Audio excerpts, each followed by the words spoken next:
All right, welcome back to Beach Chair Chats here. My name is Brian. It is spring break for me, and it is also March Madness, and I have to celebrate as a basketball fan before I get going with my guest here that my Nebraska Cornhuskers won their first ever tournament game in my entire life. So the drought is over. But enough of that, because this madness, we work in education. I work in education, but the beach is a place where there's no madness. But I'm glad to have my guest here is Dr. Danielle Courtemanche. How are you? I'm good. How are you?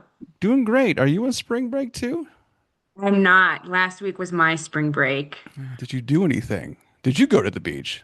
No, I didn't go to the beach. I wish I did. But no, stayed home, had some quality time with my two kids, a Okay. five-year-old and a two-year-old, All so that right. was nice. Very nice.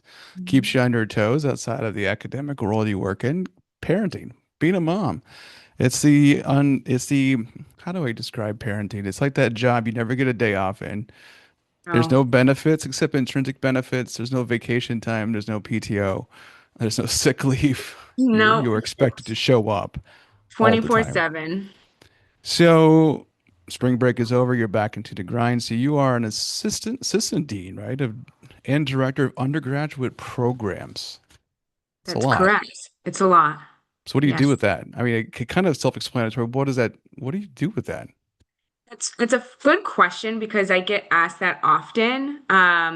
As people can imagine, many different hats are worn in this position, faculty, students, operations, and so on and so forth. But what I usually like to say is that I help design the systems behind the college experience, right? So students just don't enroll. Once they become a business student, where I'm currently at Fairfield University, I have to make sure that they succeed and graduate. So everything that encompasses is kind of where I have my hands in at all times.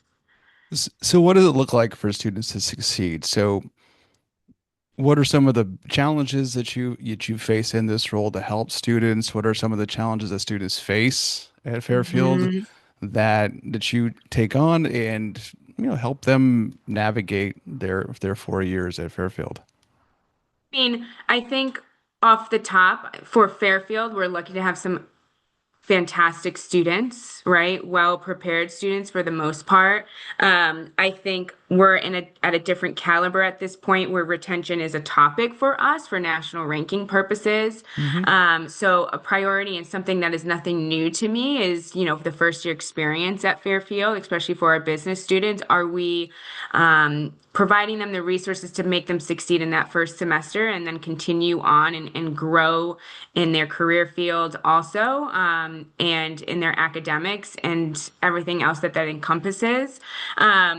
So I oversee kind of like the orientation process for the Dolan for the business students specifically, the advising aspect. We don't have professional advisors; we have faculty advisors, so I help support that as much as possible. There are positives and negatives to obviously all advising models, so that has been a big thing. And then obviously career outcomes. I work very closely with our career and development center. We're lucky to have our own for the business school. So that also is a big portion of the outcomes of our students and how they succeed both academically and outside the classroom. I think challenges is nothing new. I think we face the same challenges as most institutions. Mental,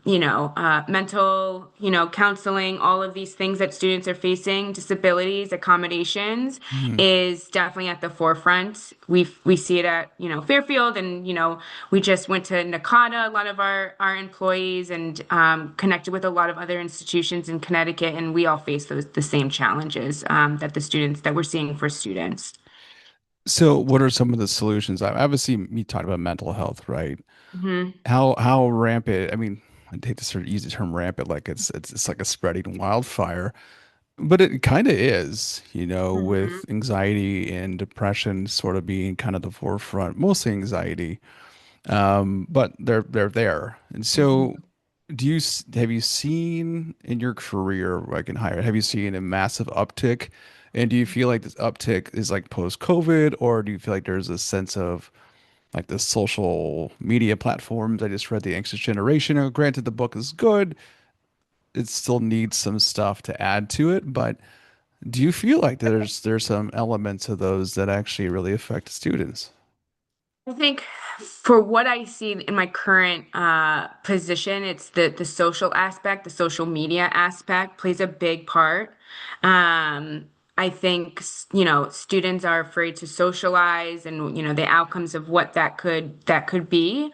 But also I do think post-COVID plays a big role. A lot of students I feel struggle to integrate themselves in the first year. And if they Hmm. can't, they're quick to just Yeah. jump to conclusions and leave. Yep. That friend making, I think sometimes parents think we're going to help them make friends, and Hmm. that's not something we can do. We'll push them to do clubs and all of these other things, but I think students struggle with the social aspect. There is definitely some social anxiety that happens. I know I tend to when I walk down the hallways because I'm old school and I see students clinging to the walls with the headphones on and their phones in their face and they're just locked on to whatever object that's like 50 feet down the hallway. And I always like to say hello to them. It's just I just like to engage them and sometimes it startles them like they're like what the hell happened? What do I do with this actual new stimulus that's people communicating? It's not text based. And, but I laugh at that, but it also, like you said, it's a very real thing. It's like, teaching success. I always tell students, if you know how to write, which is says a lot, and if you can speak to, public speaking, you're going to do very well nowadays because of Mm. this same problem that the social anxiety because they live in an online world and trying to get students off that. So, how do you help students break the mold of the online social platforms and really engage them into the real world? Yeah, I mean, in my role, I don't really get to have those conversations as much as I want. There is a specific employee that works on my team for undergrad, and kind of his real sole purpose is to do like these first year check-ins, Hmm. because we follow a faculty advising model that, it's not, I don't expect faculty to be able to be counselors, right? Or No. certified counselors to be able to have those type of conversations. I had an Um, advisor as a faculty, and I would not want her as a counselor yeah. back in my undergrad. She'd have been horrible. No. But yes. So, you know, he tries to meet with every single first year business student, and it's not really geared towards academics, these conversations. It's more like how are you integrating yourself? Where are you struggling? We do a lot of webinars and modules and seminars in the first year, which is great that we provide to the business students around imposter syndrome Mhm. and how to overcome that and not trying to be this perfect student and um, a little bit about mental health. We've had a lot of we have the luxury of having a lot of the big fours come and do kind of like talks about that and how that translates to career.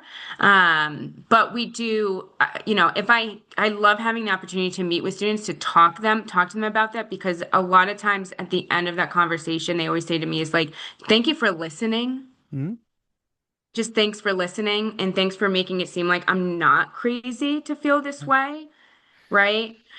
Yes. Um, so I think it's just a lot of these students just need to have time to have that conversation and that it's okay to like in your mind you thought that you would be able to make all of these friends and that it will come, right? Yeah, it's the friendships, when you think about what life was like at previous, when you're undergrad, making friends.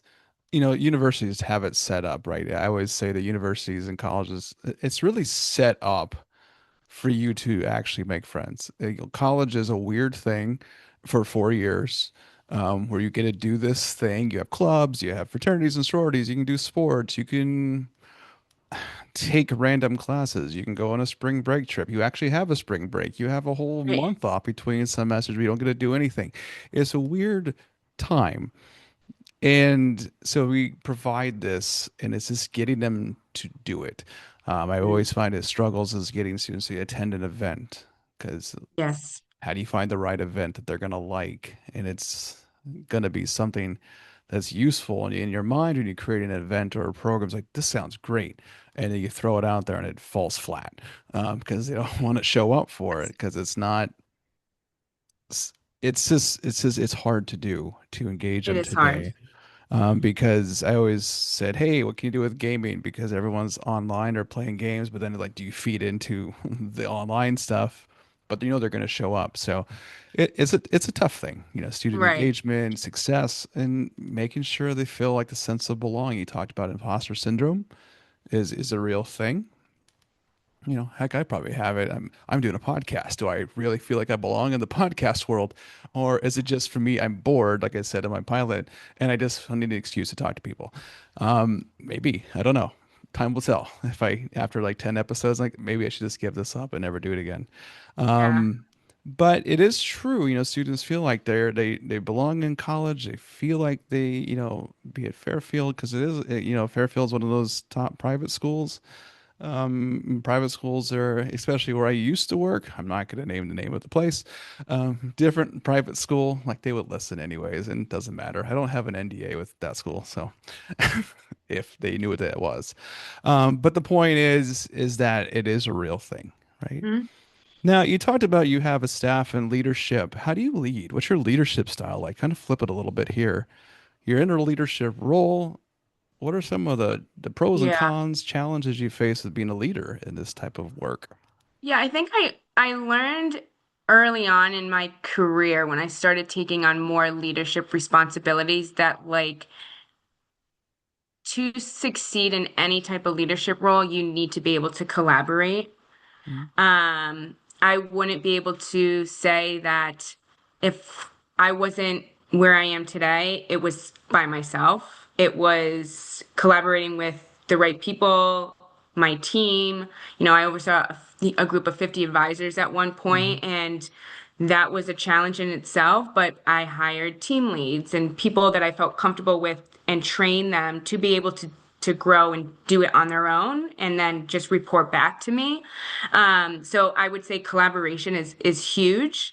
I'm very outcome focused. So anytime I give directives or goals or plans and stuff like that, it's very outcome focused, Mhm. which helps kind of set the bar in terms of the expectations ahead of time of like, this is what we're doing, this is how we're going to get there, and this is how we know we're going to succeed together. So those two things to me is really what drives like leadership to me and why I've been very, I would say I'm pretty good at it at this Mhm. point. I think every team that I've oversaw has really enjoyed working with me, and I've always enjoyed the people that I've worked with. We've always done well to work together. I remember at my previous institution, it was one of like the required readings to do like the tribal leadership, Mhm. which was kind of life changing for me. It kind of made me kind of think about it a little bit differently. Is that this is my tribe, and I am not their manager. I'm just a leader. Mhm. So I felt that that has truly worked in my favor over the years. Well, plus if you have that kind of tribal leadership, you have like a specific bond that you create. Correct. Is unique to your team that maybe other teams don't, right? So when I supervise, I have this weird thing that when I tell my staff, I'm a firm believer of mental health. And I encourage them, and this is my way of doing it. And I said, I encourage you to take mental health days. And it doesn't, it's classified as sick leave because it's mental health is a illness, health. It's you need to take, you got to take care of your mental health. And I said, if you do one of these, I want to know in advance so I can kind of prepare myself so when you do make the call, quote unquote, um, that you go do something that's different, right? It's like a mini sabbatical. You spend that working day doing something different. I like to go travel. I like to do day trips. That's my thing. Just myself. I get in the car. I don't have an agenda. I don't have anything in mind. It's like I want to go to this destination and whatever's there, that's what I do. But I encourage my team to do the same thing because it's like a leader. You want your team to be functional. You want them to be able to be at the top of their game because Mhm. education, especially advising, it's a transactional process as much as we don't want it to be, Right. but you're delivering on retention and enrollment Hmm. and getting students in classes, especially at a private school. It's all Hmm. about, hey, we're low on enrollment, so that means we're not making a lot of money. In tuition, we need to bring up the tuition, so we got to keep moving it. I mean, there used to be things that I wanted to the private schools like re-yielding people, like re-yielding. Like that's a yield. Okay, we mean recruit back. We want to recruit them. Let's find a different way that doesn't sound so much like a business. But it is true, right? So it gets to be exhaustive. So you got to take care of your team. So it's a great leadership, take care of your tribe, etc. But I'm sure there's been times where you've had like butting of heads or a staff member because that's hard managing people because everyone's personalities are different. I work for the state. It's definitely different than private. Because there's so many protections of unionized environments Right. and Yep. you can't do certain things. So what are some times where you felt like this has been a challenge? Yeah, I mean, I think at my previous institution before the university that I'm currently at, I took on a big role as the vice president of retention and the interim dean of the first year experience.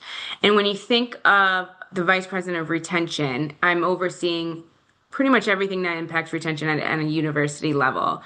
And at that role, no one particularly reported to me, right? So I had to be able to make change in a leadership position when no one reports to me and they don't really have to listen to me. And this role kind of it included me working very closely with academic affairs and faculty for the first, not for the first time ever, but truly kind of in this position a little bit as an executive, trying to make them see that they impact retention. What they do is impact retention. And I would say that was probably the most challenging aspect of the role. To your point, whether it's private or state, university, whatever it means, non-for-profit, for-profit, I think trying to collaborate and work together with people who don't really need to report to you, and it's not really one of the things that they're hired to do, which is focus on retention, was one of the biggest challenges I had. So I had to step back and say, okay, how am I going to do this? How am I going to gain respect in this role first? I want them to trust that I'm not going to just throw people under the bus. I want to figure out ways that we can collaborate and work together. And that probably took me a full year Mhm. to go to all the department meetings, introduce myself, why I'm there, how I want to collaborate and work together cross-functionally to Mhm. understand academic affairs, enrollment, advising, student services, how all of these affect retention. And I would say that after that year, I started to feel like I could get into a groove, but it was very challenging. Mhm. And still, I mean, still before I ended up leaving that university, I think that I felt I was able to succeed a little bit, but um, it was definitely challenging. Yeah, it is a lot, right? Managing, I would say higher education is political, very Hmm. much so. When I was at the previous school I was at, in order to pass anything, like I'm on a Senate for my current job for college level, so it's all about governing. And it is very much the same as you would see the typical governing bodies at the state level or federal level. Unless you want to pay me lots of money, then I'll do what you ask. Bad joke. Um, but the same thing is if you want to get something passed, right, you have to get support. In a Yes. private school, I had to get support. I had to change the advising model. And I said, I came in with the idea, I'm going to change things. And I just got met with like swords and fire and brimstone. Like, who is this person? Get the hell out of here. Who does he think he is? I got called to the big boss's office and made a display of like I thought I was going to get fired because I came in because I was under a grant and the grant said you have absolute autonomy, which was a great shortest line in the grant. It's like the shortest line in the Bible that Jesus wept, right? Same thing. I thought I could do whatever I wanted. So I came in guns blazing. I'm going to change the world. And damn, no. So I had to learn how to learn the political building of alliances. I actually had a board in my office, a yay and nay board. Who are my yeses? I got them. They're on board to change. And who are the holdouts? Who are my no's? And I had to bring those no's over eventually So and you build those relationships. You have to do it, and you get them eventually. You get them on board, and you get enough support, and then you can make the change. Leadership comes in, you can sell it, and voila, my advising model changed within 3 years. So it was great. It was a win, but it took a lot of It, effort to do this. it does.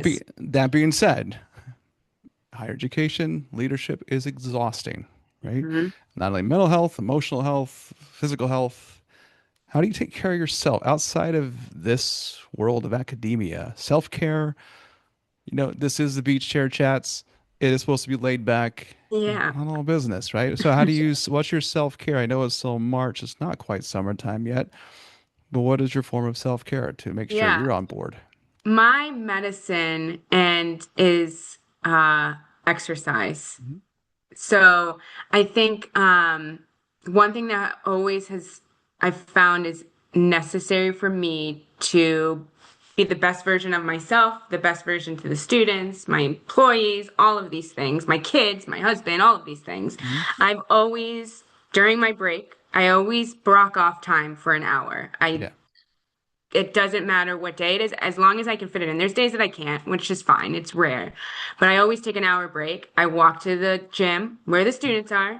Don't care. Doesn't Yeah. bother me. Put my headphones on and I work out for an hour and then I Mhm. head back into the office and I'm a brand new person, Yes. right? I can get it's needed. And I think the the my team also sees that because now they feel that they can also do the same, whether it's Mhm. go to the lunch, whether it's go take a walk, whatever it is. I don't care. Take the hour Mhm. break. We all deserve it. I also, same as you, I love to travel. So I always find a priority over the summer Mhm. to travel. You know, like this summer, we are traveling, we're leaving the country, we're taking our Nice. kids. Very It nice. is necessary, I think, for everybody. So yeah, I mean, as soon as summer hits, I always tell my team, let me know what your plans are. Take vacation, utilize the time. Yes. But exercise, going to the gym is my cup of tea. Like I have to have it. If I can fit it in, I'm doing it. I, That's the way it is. well, exercise is important because again, it makes you feel better. Like I just did this thing recently. I used to run marathons back in the day. Now running from my parking lot to the car is a thing, but I've decided to say, hey, I want to get off my ass here a little bit. It's like no more excuses. I made a plan, 15 weeks marathon training, but I'm not going to run a marathon. I just want to train myself that I can do it and then maintain it. But it's good, you set goals. It's like anything in your job. You set a goal, you push yourself beyond uncomfortable. So you know how to be successful even with your exercise, but it's just great for your own mental health and well-being. And traveling's important. Getting out of the Mhm. country, I say that loudly, is it depends on which direction you're going. Which way you're going? Yeah. But it is important to travel, family, because a job's a job. Not to diminish it, not to say it's not important. They're all important, but they are jobs, right? And Right. we do them for a period of time. Either we do this forever, we do it for another 5 years, lather, rinse, repeat. You leave, you go to something bigger, someone comes into your spot, does your job. So you have to take care of that, which is why I created this whole thing because it's good for Yeah. me to like talk to people as well, but also I love the beach. I can't wait for summer. Same. Um, We're I'm a beach family. I'm spoiled. Is being in Connecticut, I am pro Rhode Island, because it's so much closer to where I'm at. Since you're in Fairfield, you're probably more. It's this Long Island sound. No, It's tough, it but is still, tough. it's sand, it's sun, it's water. Who cares? Mhm. But Danielle, it's been a pleasure having you on today, and Yeah. I hope you enjoy the rest of this. I know you're back after a solid spring break.